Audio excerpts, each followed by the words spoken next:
listening to This Is Our Live, Red, Red, and Brown with Michael and Miral. And we're going to review another show for you today. And this show is called Home Shanti. And it is streaming on Hulu's Hotstar Hub. And it is on a Hotstar special category. And it is a slice of life show that centers on Mr. Joshi's lovely family lives in Dehradun. And Michael, did you get the time to watch it? I did. This was a great show to get to watch, and as you were saying, it was getting to explore the family here, and I would love to just kind of talk about the family dynamics going on within the show. I think there are definitely some great moments in this that we can definitely kind of dive deep on as well, and get to talk about just the kind of family dynamics that were going on, how those portray outside of the show, and just kind of go from there. Sure, let's go. Do you want me to give you 30,000 and then we can talk more about it? Sure, would love to. So this is a story of Umesh Joshi, who's a writer and a poet, and his wife Sarala is the vice principal for local government school, and they have teenage kids, Jigyasa and Naman. Jigyasa is played by Chakuri Dwivedi, Naman Pujan Chabra. Umesh Joshi is Manoj Pava, who's also the director-writer of the show. And Sarala Joshi is the great actress Supriya Pathak. And the family is planning to leave their government home and build their own home now that the mother is going to retire. And so this is a story of them planning their own home in a budget that obviously, their government, they've been working for the government for the longest time, and they don't have a lot of money. So the entire series is about how a normal small family wants to build a home, but all the issues that they have with bridging the gap between the dreams and those of the children and the home that they want to build and live in. So that's the entire 6 episodes of the series.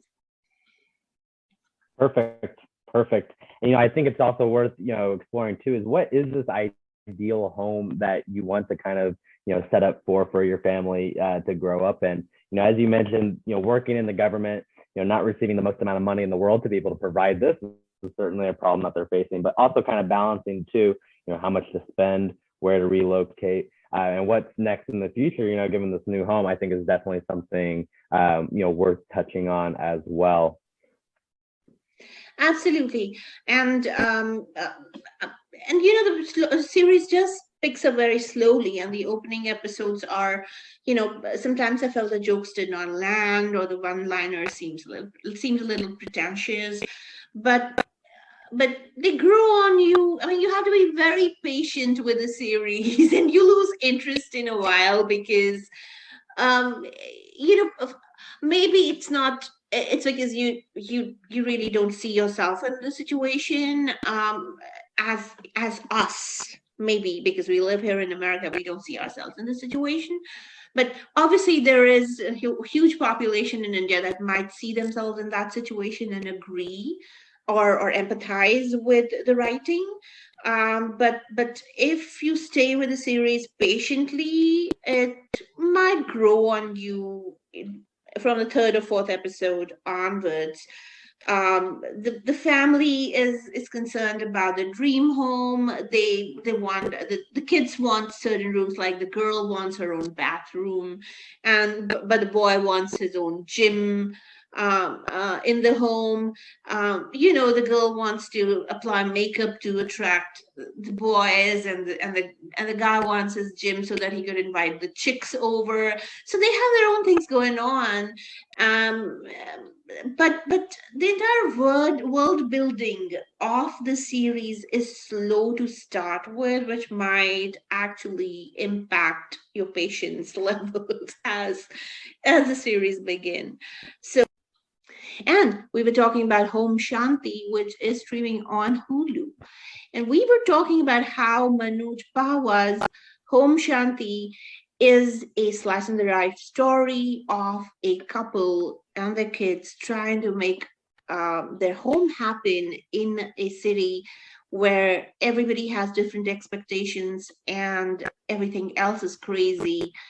Before we tell you exactly how it happens in the 6 episodes, we have to tell you that Home Shanti is definitely endearing in parts. You have to be a lot patient with it as it takes off.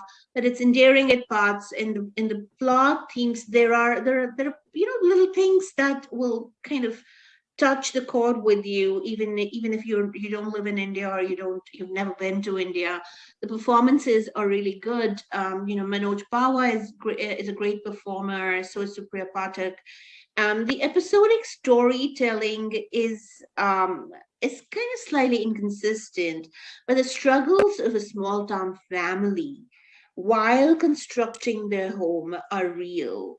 The way that they have to deal with the contractor who's making their home, the way they're completely driven crazy by the architects, the types of architects that come their way, the way they have to make sure that they don't get robbed of the material.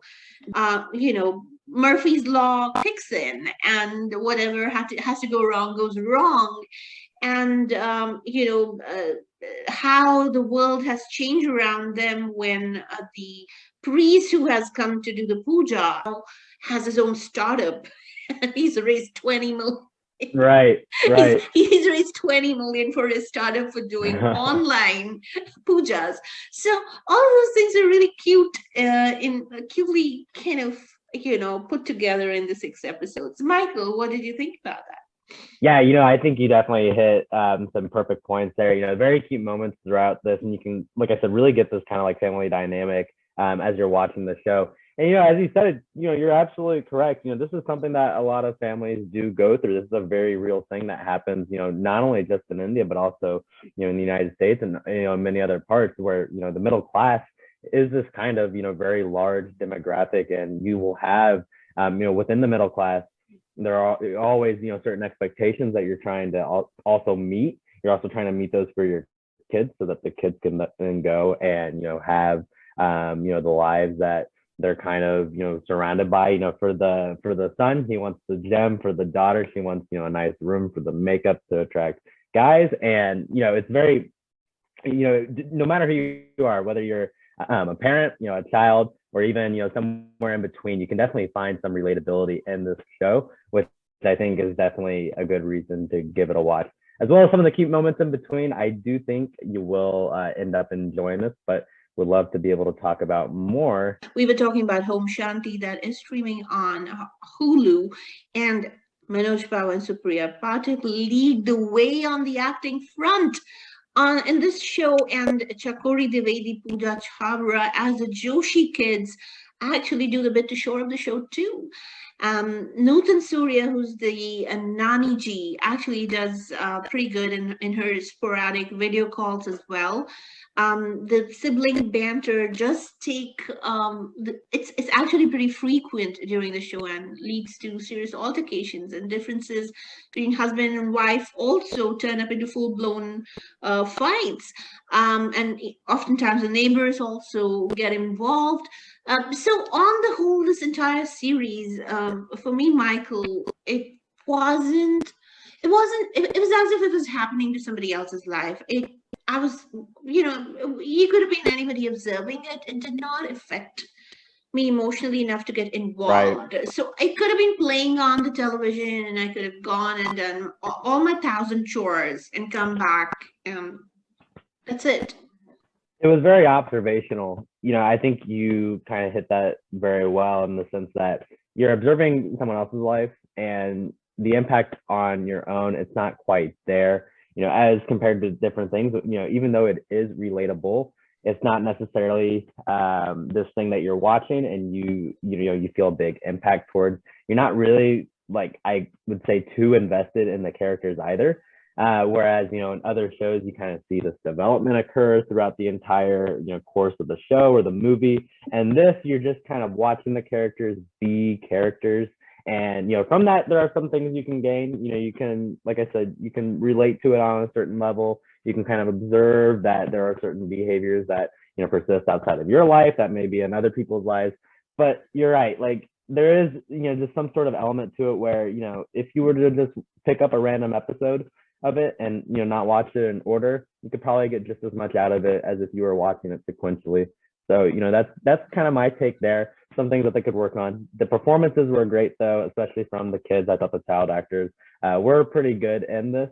And yeah, overall, I would give it a one-time watch. It's definitely worth watching, but not necessarily, one of those things that you can really binge and rewatch over and over again.